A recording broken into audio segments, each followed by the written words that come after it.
मैं मनोज कुमार त्यागी, सरस्वती शिशु मंदिर, Keshav Puri, Muzaffarnagar. Vidya Bharati YouTube channel में आप सभी छात्रों का स्वागत। कक्षा 10वीं, विषय हिंदी, उप विषय काव्य। भैया बहनों, हमारे देश में जब मुग़लों का राज्य स्थापित हुआ था तो उस समय मुग़ल बादशाह अकबर ने लगभग पूरे भारतवर्ष पर अपना राज्य स्थापित कर लिया था। चाहे पंजाब से बंगाल और पश्चिम से विंध्य तक उसका साम्राज्य स्थापित हो चुका था और बहुत से भारतीय राजाओं ने मुग़लों की तलवारों के नीचे मुग़लों की अधीनता को स्वीकार कर लिया था। परंतु एक शासक ऐसा था जिसने कभी मुग़लों की अधीनता को स्वीकार नहीं किया। वह थे मेवाड़ के शासक राणा प्रताप। वह हमेशा संघर्ष करते रहे और जंगलों में भटकते रहे और अपनी राज्य की स्वाधीनता के लिए उन्होंने भूख प्यास में जंगलों में भटकते हुए घास की रोटियां तक खाई। अकबर बहुत चालाक था। उसने साम दाम दंड भेद की सभी नीतियों से राणा प्रताप को अपने अधीन करना चाहा, लेकिन उन्होंने कहा कि हमें मुग़लों की सल्तनत स्वीकार नहीं है। हम किसी जालिम को अपना को स्वीकार नहीं कर सकते हैं। और इस तरह 1576 ईस्वी में एक युद्ध हुआ। उस युद्ध के मैदान का क्या नाम था? उस युद्ध के मैदान का नाम था हल्दी घाटी। तो आज का हमारा प्रकरण है हल्दी घाटी।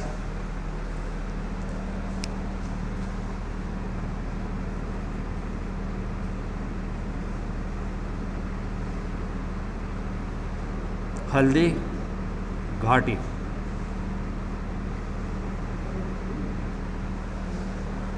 अब ये हल्दी घाटी क्या है? हल्दी घाटी जहाँ की मिट्टी का रंग हल्दी के जैसा है, इसलिए इसको हल्दी घाटी का मैदान कहते हैं। यह हल्दी घाटी उदयपुर से 40 किलोमीटर कुंभलगढ़ की ओर जाते हुए पड़ती है, जहाँ पर राणा प्रताप और अकबर के बीच में यह ऐतिहासिक युद्ध हुआ था। और इस खंड काव्य के रचयिता श्याम नारायण पांडे जी हैं, महाकवि श्याम नारायण पांडे जी। सबसे पहले इनका जीवन परिचय। श्याम नारायण पांडे वीर रस के कवि ही नहीं, बल्कि वह अपनी ओजस्वी वाणी से श्रोताओं को मंत्र मुग्ध करने की अद्भुत क्षमता रखते थे। 84 वर्ष की अवस्था में होने पर भी उनकी वाणी में जो ओज और कड़क आवाज़ विद्यमान थी, वह युवाओं को भी लज्जित कर देती थी। श्याम नारायण पांडे का जन्म 1907 ईस्वी में डुमराव गांव, जनपद आजमगढ़ में हुआ था। इनकी प्रारंभिक शिक्षा होने के बाद यह काशी में संस्कृत के अध्ययन के लिए चले गए और वहाँ पर इन्होंने साहित्याचार्य की परीक्षा उत्तीर्ण की। स्वभाव से सात्विक, हृदय से विनोदी और आत्मा से निर्भीक स्वभाव वाले थे। श्याम नारायण पांडे स्वास्थ्य से हष्टपुष्ट और व्यक्तित्व में शौर्य और सरलता का मिश्रण था। वे द्विवेदी युग के कवि थे और उन्होंने आधुनिक युग में काव्य रस को खड़ी बोली के रूप में प्रतिष्ठित किया। डुमराव गांव में रहते हुए ही सन 1991 ईस्वी में इनकी मृत्यु हो गई थी। लेकिन मृत्यु से 3 वर्ष पूर्व गोरखपुर के आकाशवाणी गोरखपुर की अभिलेखागार हेतु उनकी आवाज़ को उनकी आवाज़ में ही उनके संस्मरण रिकॉर्ड किए गए। हल्दीघाटी प्रसिद्ध काव्य में महाराणा प्रताप के जीवन और जौहर में रानी पद्मिनी की आख्यान है। हल्दीघाटी महाकाव्य उस समय का सर्वश्रेष्ठ सम्मान उन्हें देव पुरस्कार प्रदान किया गया था। दूसरा महाकाव्य जौहर, जो कि बहुत अधिक प्रसिद्ध हुआ, उसमें चित्तौड़ की रानी पद्मिनी के वीरांगना चरित्र का चित्रण किया गया है। हल्दीघाटी का युद्ध महाराणा प्रताप और अकबर के बीच में यह ऐतिहासिक युद्ध हल्दीघाटी महाकाव्य प्रबंध पर लिखा है और इसमें राणा प्रताप के इतिहास, शौर्य, जीवन, आत्म बलिदान, जातीय गौरव को प्रेरक आधार मानते हुए कवि ने उस समय के राजपूती मूल्यों के प्रति अपनी श्रद्धा और पूजा के छंद पुष्प अर्पित किए हैं। इनकी रचनाएं हल्दीघाटी, जौहर और शिवाजी, ये तीनों महाकाव्य हैं। तुमुल, आरती, जय पराजय, गोरावध, जय हनुमान, रूपांतर, ये इनकी रचनाएं हैं। परशुराम और वीर सुभाष इनके अप्रकाशित काव्य हैं। माधव, गोरावध, रिमझिम, आंसू के कर्ण इनकी लघु कृतियाँ हैं। श्याम नारायण पांडे द्वारा रचित जौहर महाकाव्य में 21 चिंगारियों में महारानी पद्मिनी के चरित्र का चित्रण किया गया है और इसी प्रकार हल्दीघाटी महाकाव्य में 18 सर्गों में महाराणा प्रताप के शौर्य और पराक्रम का आदित्य वर्णन यश संसार में आज भी जीवित है। तो व्याख्या करने से पहले कुछ काठिन्य निवारण। मेवाड़ केसरी का अर्थ मेवाड़ का सिंह, तमाशा, दृश्य, कपाली, शिव या काल का स्वामी, जोश, मान मर्यादा, चाह, इच्छा, कर, हाथ, रण कौशल, युद्ध भूमि की कुशलता, भीषण भयानक, चंडी, काली, दल, समूह, पवि, भाला, शोणित, रक्त, नरमुंड, सैनिकों के शीश, अभिमान, घमंड। तो आइए अब हम इसकी व्याख्या करते हैं और इस महाकाव्य के रचयिता वीर रस के कवि श्याम नारायण पांडे जी हैं। मेवाड़ केसरी देख रहा केवल रण का न तमाशा था, वह दौड़ दौड़ करता था रण, वह मान रक्त का प्यासा था। चढ़कर चेतक पर घूम घूम करता सेना रखवाली था, ले महामृत्यु को साथ साथ मानो प्रत्यक्ष कपाली था। प्रस्तुत पद में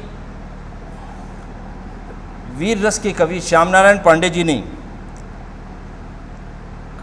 राणा प्रताप के शौर्य और उनकी वीरता का वर्णन किया है। मेवाड़ एक जगह का नाम है और केसरी का अर्थ होता है सिंह या शेर, यानी कि मेवाड़ का शेर, ये महाराणा प्रताप के लिए कहा गया है। मेवाड़ केसरी देख रहा केवल रण का न तमाशा था। मेवाड़ केसरी अर्थात महाराणा प्रताप केवल युद्ध का तमाशा नहीं देख रहे थे, वह उनके लिए केवल एक दृश्य नहीं था, वह दौड़ दौड़ करता था रण, वह मान रक्त का प्यासा था। वह दौड़ दौड़ कर युद्ध कर रहा था और उनको देखकर उनके युद्ध करने को देखकर ये लग रहा था कि जैसे वह अपने मान सम्मान की रक्षा के लिए अपने शत्रु मान सिंह के रक्त के प्यासे थे। मान सिंह जो मुगल सेना का सेनापति था और मुगलों की सेना का नेतृत्व कर रहा था। चढ़ चेतक पर घूम घूम करता सेना रखवाली था, ले महामृत्यु को साथ साथ मानो प्रत्यक्ष कपाली था। चेतक महाराणा प्रताप के घोड़े का नाम है। चेतक जो बहुत ही प्रसिद्ध घोड़ा था। चढ़ चेतक पर घूम घूम, वह अपने घोड़े, अपने प्रिय घोड़े चेतक पर चढ़कर घूम घूम कर केवल अपनी सेना की रखवाली ही नहीं कर रहे थे, ले महामृत्यु को साथ साथ मानो प्रत्यक्ष कपाली था।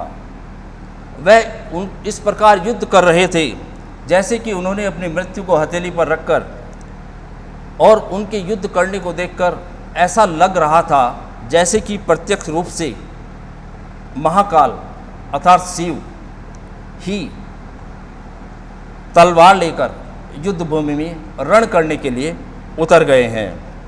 प्रस्तुत पद में काव्यगत सौंदर्य की दृष्टि से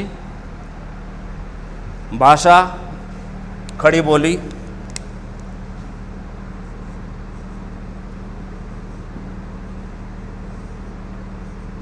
खड़ी बोली, शैली उद्बोधनात्मक,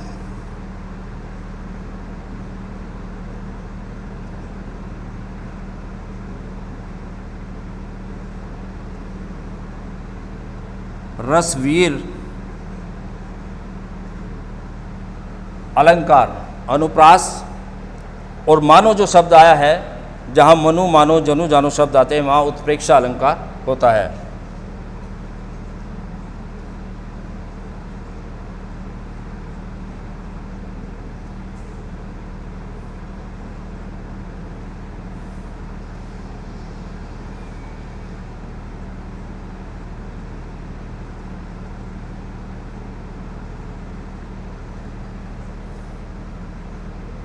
शब्द शक्ति, अभिधा, लक्षणा।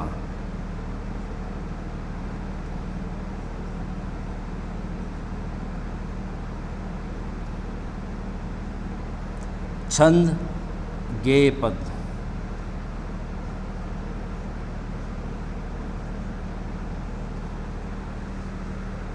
अब अगला पद देखिए। चढ़ चेतक पर तलवार उठा, रखता था भूतल पानी को, राणा प्रताप सिर काट काट करता था सफल जवानी को। सेना नायक राणा के भी रण देख देख कर चाह भरे, मेवाड़ सिपाही लड़ते थे दूने तिगने उत्साह भरे। प्रस्तुत पंक्तियों में कवि कहता है कि राणा प्रताप तलवार उठाकर और अपने चेतक घोड़े पर चढ़कर इस प्रकार युद्ध कर रहा था कि मानो उनके अंदर पृथ्वी में स्थित पानी, भूतल कहते हैं पृथ्वी को, पृथ्वी में स्थित पानी अर्थात उनके अंदर असीम शौर्य को धारण किए हुए थे।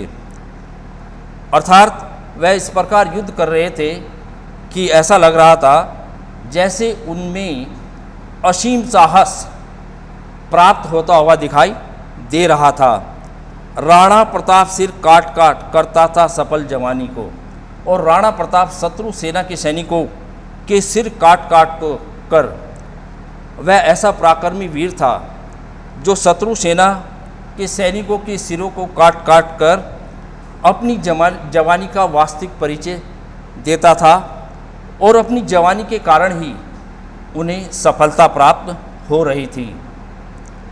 सेना नायक राणा के भी रण देख देख कर चाह भरे, मेवाड़ सिपाही लड़ते थे दूने तिगने उत्साह भरे।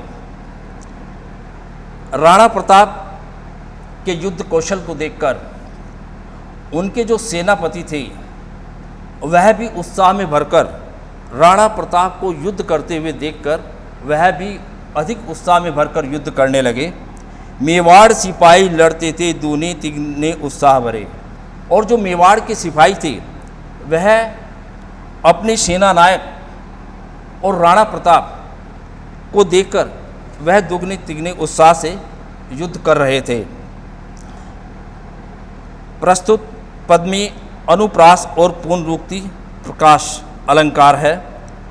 पुनरुक्ति प्रकाश काट काट ये शब्द आए हैं, इनमें पुनरुक्ति प्रकाश अलंकार है। शैली उद्बोधनात्मक है, भाषा खड़ी बोली है। आगे का पद, क्षण मार दिया कर कोड़े से, रण किया उतर कर घोड़े से, राणा रण कौशल दिखा दिखा, चढ़ गया उतर कर घोड़े से। क्षण भीषण हलचल मचा मचा, राणा कर की तलवार बढ़ी, था शोर रक्त पीने का है, रणचंडी जीभ पसार बढ़ी। प्रस्तुत पद में राणा प्रताप की वीरता और युद्ध कौशल का कवि ने वर्णन किया है। क्षण मार दिया कर कोड़े से, वह किसी भी क्षण कोड़े को हाथ में लेकर शत्रु सैनिकों पर हमला कर देते थे। रण किया उतरकर घोड़े से, और कभी कभी वह घोड़े से उतरकर युद्ध करने लगते थे। राणा कौशल दिखा दिखा, कभी भी राणा प्रताप के रण कौशल को देखकर आश्चर्यचकित होता है कि राणा प्रताप ने अपना रण कौशल इस प्रकार से दिखा दिया है। चढ़ गया उतरकर घोड़े से, और कभी वह घोड़े पर चढ़कर युद्ध करते थे और कभी घोड़े से उतरकर युद्ध करते थे। क्षण भीषण हलचल मचा मचा, राणा की तलवार बढ़ी, और शत्रु सैनिकों के दल पर जिधर भी राणा की तलवार बढ़ जाती थी, हाथ में तलवार लिए जिधर भी सैनिकों की ओर वह बढ़ जाती थी, उधर ही हाहाकार मच जाता था शोर रक्त पीने का है। शत्रु सैनिकों में इस प्रकार का शोर मचा हुआ था। रणचंडी जीभ पसार बढ़ी, कि जैसे राणा प्रताप युद्ध भूमि में नहीं बल्कि स्वयं काली तलवार हाथ में लेकर शत्रुओं का रक्त पीने के लिए अपनी जीभ पसार कर बढ़ा रही है। प्रस्तुत में इसमें पद में पुनरुक्ति प्रकाश अनुप्रास और दृष्टांत अलंकार का प्रयोग हुआ है। भाषा खड़ी बोली, शैली उद्बोधनात्मक, वीर रस, शब्द शक्ति, अभिधा और लक्षणा का प्रयोग हुआ है। अगला पद, वह हाथी दल पर टूट पड़ा, मानो उस पर पवी छूट पड़ा, कट गई वेग से भू ऐसा, शोणित का नाला फूट पड़ा। जो साहस कर बढ़ता उसको केवल कटाक्ष से टोक दिया, वीर बना नब बीच फेंक, बर्छे पर उसको रोक दिया। कवि कहता है, हल्दी घाटी के युद्ध में महाराणा प्रताप हाथियों के दल पर, जो हाथियों के दल पर सैनिक थे, उन पर इस प्रकार टूट पड़े कि मानो उनके ऊपर वज्र टूट गया है, और उन्होंने उस हाथियों के दल के समूह पर इस प्रकार का आक्रमण किया कि जैसे तीर विवेक से धरती फट गई है। शोणित कहते हैं रक्त, और रक्त का नाला फूट पड़ा है। जो साहस कर बढ़ता उसको, और जो शत्रु सैनिक राणा प्रताप पर आक्रमण करने का साहस करके आगे बढ़ता था, केवल कटाक्ष से टोक दिया। कटाक्ष मतलब तिरछे नेत्रों से, केवल अपनी तिरछे नेत्रों के द्वारा ही उसको बीच में रोक देते थे। जो वीर बना नब बीच फेंक, बर्छे पर उसको फेंक दिया। और जो सैनिक उन पर आक्रमण कर भी देता था, तो वह उसको हवा और आकाश के बीच में अपने बर्छे का अर्थ होता है भाला, उस पर ही रोक देते थे और उसको मौत की घाट उतार देते थे। प्रस्तुत पद में अनुप्रास और उत्प्रेक्षा अलंकार का प्रयोग है। भाषा खड़ी बोली, शैली उद्बोधनात्मक और वीर रस है। आगे का पद देखिए। क्षण उछल गया अरि घोड़े पर, क्षण लड़ा सो गया घोड़े पर। बैरी दल से लड़ते लड़ते क्षण खड़ा हो गया घोड़े पर। क्षण में गिरते रुंडों से, मदमस्त गजों के सुंडों से। घोड़ों के विकल वितुंडों से, पट गई भूमि नरमुंडों से। प्रस्तुत पद में कवि ने कहा है कि राणा प्रताप इस तरह का भयंकर युद्ध कर रहे थे कि किसी भी पल, और ये कहते हैं शत्रु, यदि कोई शत्रु अपने घोड़े से उठकर राणा प्रताप पर हमला करता था तो वह उसी पल जरा सी भी देर नहीं लगती थी, उसी पल वह उसको घोड़े पर ही मार देते थे। बैरी दल से लड़ते लड़ते क्षण गया हो गया घोड़े पर। वह दुश्मन शत्रु सैनिकों के दल से लड़ते लड़ते कभी कभी किसी भी पल वह घोड़े पर खड़े होकर युद्ध करने लगते थे। क्षण में गिरते रुंडों से, और प्रत्येक पल पृथ्वी पर शत्रु सैनिकों के सिर गिर रहे थे। मदमस्त गजों के सुंडों से, और मतवाले हाथी, मतवाले हाथी भी अपनी सूंडों के चिंगार से नरसंहार करते हुए आगे बढ़ रहे थे। घोड़ों के विकल वितुंडों से, विकल व्याकुल और वितंड हाथियों से। घोड़ों की व्याकुलता, उस युद्ध भूमि में घोड़ों की व्याकुलता भी नरसंहार कर रही थी, और थोड़ी ही देर में वह हल्दी घाटी की भूमि मनुष्यों के सिरों से पट गई थी। ऐसा भयंकर युद्ध महाराणा प्रताप ने किया। ऐसा रण राणा करता था पर उसको संतोष नहीं। क्षण क्षण आगे बढ़ता था वह, पर कम होता रोष नहीं। कहता था लड़ता मान कहाँ, मैं कर लूँ रक्त स्नान कहाँ। जिस पर तय विजय हमारी है, वह मुगलों का अभिमान कहाँ। प्रस्तुत पद में कवि ने राणा प्रताप के युद्ध संचालन और उनके युद्ध कौशल की कुशलता का वर्णन किया है।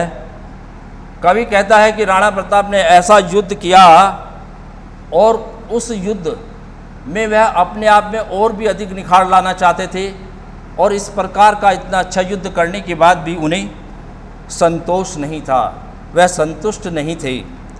क्षण क्षण आगे बढ़ता था वह प्रत्येक पल शत्रु सैनिकों का संहार करते हुए आगे बढ़ रहे थे, पर कम होता रोष नहीं। रोष मतलब क्रोध, फिर भी उनका क्रोध कम नहीं होता था। वह कहता था लड़ता मान कहाँ, और वह युद्ध भूमि में लड़ते हुए जोर जोर से यह चिल्ला रहे थे कि वह मानसिंह कहाँ है, वह मुगलों का सेनापति मानसिंह कहाँ है, मैं कर लूँ रक्त स्नान कहाँ, कि कहाँ है, मैं उसके रक्त का प्यासा हूँ, मैं उसका रक्त का स्नान करूँगा, और वह मानसिंह कभी भी राणा के रक्त रंजित नहीं कर सकता है, जिस पर विजय हमारी है। और वह मेवाड़ को कभी मुझसे छीन नहीं सकता, और उस मानसिंह पर हमारी विजय निश्चित है। वह मुगलों का अभिमान मानसिंह कभी राणा प्रताप को जीत नहीं सकता। इस प्रकार का भयंकर युद्ध महाराणा प्रताप ने किया था। यह काव्य पाठ अब यहीं पर समाप्त होता है। धन्यवाद।